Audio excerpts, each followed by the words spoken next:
بالنسبه للموارد المائيه، واش العام اللي جا نبقاو نهضروا فيه على العطش؟ هل يعقل عندنا في جهه مكناس جهه فاس مكناس اكبر سد في المغرب اللي هو سد الوحده في المقابل الساكنه في تاونات تازا تيسا غساي ومجموعه من الجماعات الترابيه المجاوره اللي مازال البعض منها كتشرب الماء من السيترنات وكتموت بالعطش خاصه في فصل الصيف، مع العلم ان التقرير تكلم على الفوارق المجاليه والاجتماعيه وهذا وجه من اوجه هذه الفوارق، من غير الا كان حتى الماء فيه الفرقشيه والخلاص بالكاش وباك صاحبي هذه حاجه اخرى.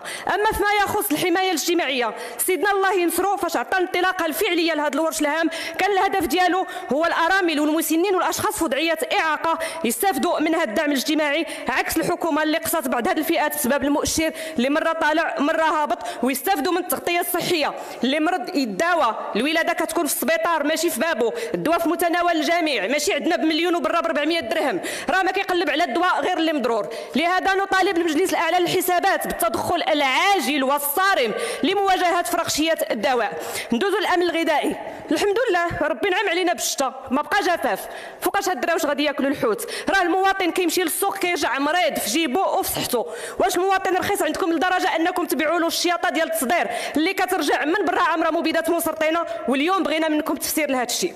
وحنا مقبلين على عيد الاضحى مازال كنشوفوا الغلا في اللحوم في الفاخر الاضاحي، وديروا شي حركه، بغينا كل شيء عيد هذا العام.